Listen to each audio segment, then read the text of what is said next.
제 아들은 사실 상견례를 닷새 앞두고 그렇게 쓰러졌어요. 그래서 딴 사람들의 그 결혼식을 볼 때 남의 좋은 예식장에 가가지고 홀로 뒤로 돌아서서 눈물을 훔치고 그렇게 지냈었습니다. 우리 아들도 결혼식을 앞두고 있었으니까요. 하늘나라에서 윤기를 만난다면은 아들 생각이 나가지고 지금 죄송합니다. 제가 지금 감회가 새로워서 그러는데.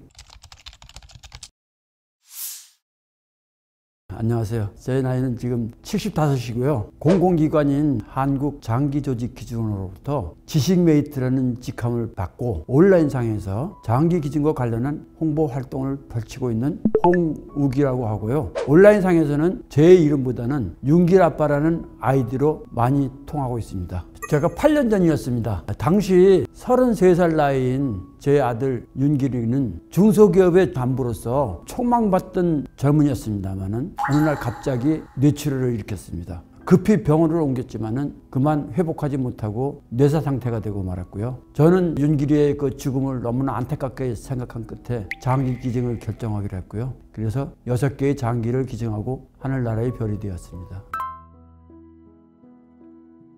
전혀 생각을 못했죠. 청천벽력 같은 일이었습니다. 저녁 먹고 그날 마침 휴일이었는데 후식으로 커피까지 마시고 그러고서 방 안에 들어가서 온라인 게임을 즐기고 있다가 갑자기 그렇게 쓰러지게 된 것입니다.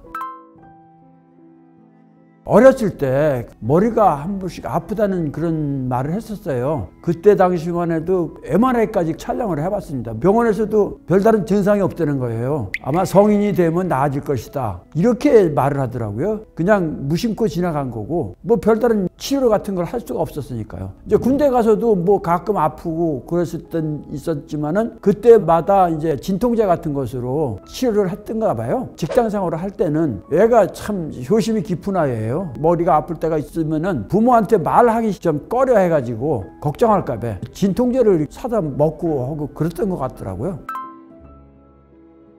장례를 저는 치를 생각도 못하고 있었습니다. 정신이 없었어요. 하다못해 부고 돌리는 것까지 저희 딸이 알아서 했습니다. 장례를 치렀는지 어쩌는지까지도 기억을 못하게 그 정도로 제가 충격을 받았습니다. 오신 분들이 참 많이 위로들을 해주시고 이렇게 했는데 그중에서 제가 특히 좀 기억에 남는 거는 교회 권사 되시는 분이 하나님께서 더 빨리 쓰시려고 하늘나라에서 데려가셨다 이렇게 생각하라고 그렇게 말씀을 하시더군요. 저는 유품을 정리를 하지 않았습니다. 저는 지금까지도 아들이 쓰던 컴퓨터라든지 아니면 침대, 심지어 덮고 있던 이불까지도 제가 지금 사용을 하고 있습니다. 보시면 알겠지만은 제가 입고 있는 옷이라든지 하다못해 이 넥타이 같은 것도 저희 아들이 매던 겁니다. 저는 아들의 흔적을 지우기 싫었습니다. 영원히 저희 아들과 함께 하고 싶었고요. 옛날에 죽은 사람의 옷까지도 다 태우고 그랬지만은 저는 그렇게 못하겠더라고요. 우리 아들이 입던 거, 쓰던 거 그거 전부 다 그냥 제가 꼭 쓰고 싶었습니다.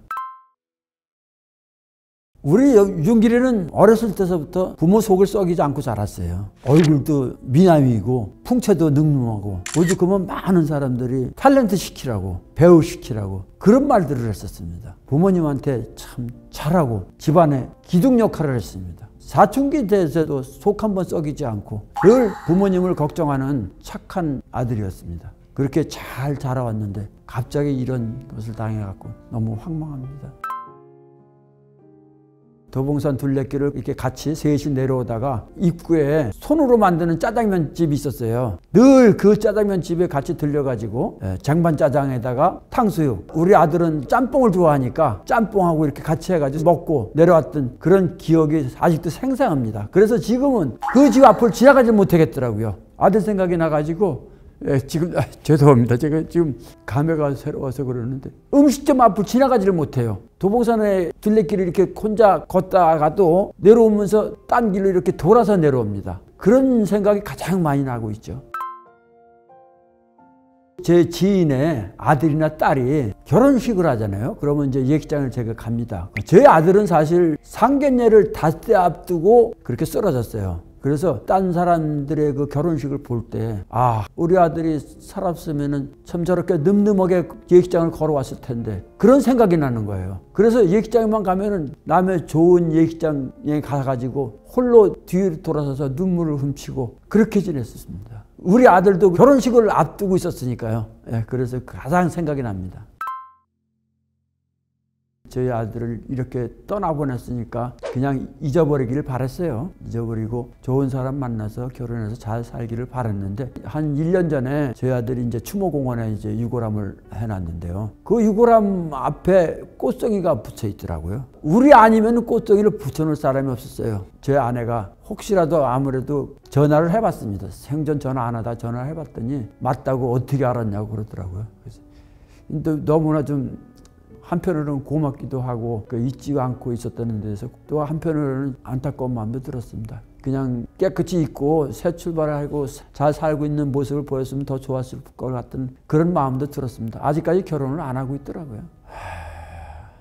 아쉬웠다는 것이 보담도 직장 생활을 하면서 그래도 돈을 좀 모아야 되지 않겠나 그런 생각을 들었어요. 그래서 저하고 저희 아내가 너 봉급에서 한 달에 100만 원씩 생활비 형식으로 좀 달라. 그렇게 해가지고 저희가 한 달에 100만 원씩을 생활비로 받았습니다. 그 돈을 갖다가 저는 제 아내하고 저축을 다 해줬어요. 4, 5천만 원 정도까지 이렇게 저축을 했습니다. 그 돈을 가지고 이제 결혼하게 되면은 결혼 비용도 쓰고 또 거기서 좀 보태가지고 방 한 칸이라도 얻어줄 수 있는 그런 비용으로 제가 마련을 했었는데요. 그거 참 안타깝게도 그걸 한 푼 써보지도 못하고 갑자기 세상을 떠나는 바람에 그것이 너무나 안타깝고 내가 저축을 해달라고 그렇게 했던 것이 너무나 죄스럽고 원망스럽습니다. 경제적으로도 많은 도움을 주지 못한 것도 사실이고요. 남들 다 해주는 무슨 과외라든지 뭐 이런 것도 한번 해주지도 못했고 과외라도 다 해서 우수한 성적으로 좋은 대학교 가고 또 좋은 직장 다니고 그랬으면 더 좋았지 않았을까 그런 생각이 드는 거죠. 그것이 지금까지도 사실은 한이 되고 있어요. 너 쓰고 싶은 거 다 쓰고 입고 싶은 거 다 하고 입고 놀고 싶은 거 다 놀고 그렇게 했으면 좋겠다고 제가 그렇게 말하고 싶습니다.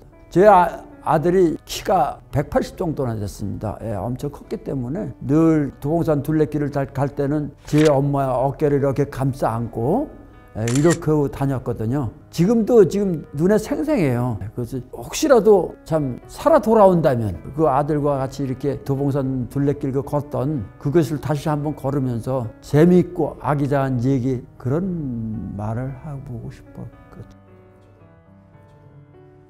저 그 하나밖에 없는 아들이 갑자기 그렇게 됐을 때는 정말 죽으면 한 줌의 재만 남는 거잖아요. 우리 그 귀한 아들이 육신의 일부라도 어디인가서 좀 남아 있었으면 좋겠다 그런 생각이 들었어요. 그래서 그것이 무엇인가 했을 때 장기 기증이라도 하면은 육신의 일부라도 남아 있지 않을까. 또 한편으로는 우리 아들이 이 세상에 있을 때 장기 기증했다는 그런 이름이라도 남길 수 있지 않을까 그런 마음이었습니다. 저희 아들은 저 헌혈 같은 거는 몇 번을 했던 걸로 그렇게 기억을 하는데요. 장기 기증 그 희망 등록 같은 거는 하지는 않았습니다. 근데 저희 아들의 그 평소의 성품으로 봤을 때 아들이 의식이 있었다면은 분명히 장기 기증을 했을 것이라고 저는 그렇게 믿고 있습니다.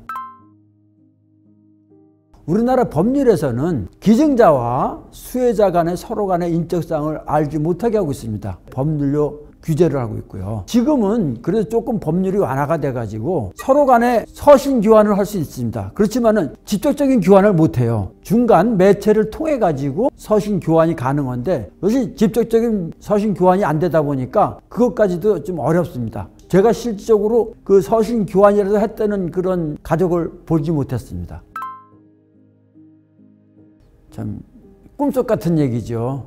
만날 수 있다는 것은 그건 안 됩니다. 또 상호간의 인적사항도 알 수 없고 그래도 혹시라도 무슨 기적이 있어갖고 또 만나게 된다면은 저희 아들을 만나는 그런 심정이겠죠. 꼭 끌어안고 눈물을 흘려줄 것 같습니다. 1년을 그냥 폐인으로 살다시피 했습니다. 아무것도 할 수가 없었어요. 빨리 죽기만을 기다릴 때 저희 꿈속에서 아들이 한번 나타났습니다. 그 아들의 웃는 모습에서 아버지 이렇게 살면 안 됩니다 이런 말을 하는 것처럼 들렸어요. 그래서 그 후로 제가 새롭게 한번 살아봐야겠다 그리고 생각한 것이 이제 아들을 생각하면서 인터넷에서 장기 기증이라는 그런 것을 검색도 해보고 그런 연관된 일을 찾아보다가 네이버 상에 지식인이라는 코너가 있더라고요. 거기서 이제 장기 기증이라는 단어를 검색을 해보니까 장기 기증에 관한 많은 질문과 답변이 달려있는 걸 볼 수 있었어요. 근데 그렇게 빨리빨리 답변이 달지 않고 그러더라고요.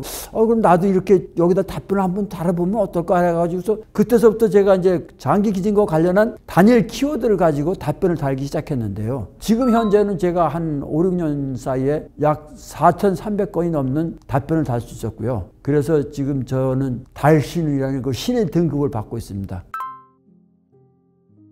저희 아내도 많이 힘들죠. 정신적인 많은 고통에 시달리고 있고요. 지금까지도 슬픔에서 벗어나지 못하고 있어가지고 늘 눈물 속에 지내고 있는 그런 형편입니다. 우리 속담에도 참 자식은 죽으면 가슴에 묻는다는 그런 말이 있지 않습니까? 저나 제 아내나 마찬가지입니다. 저나 제 아내는 참 제 아들을 늘 죽을 때까지 가슴에 묻고 이렇게 살아가고 있습니다.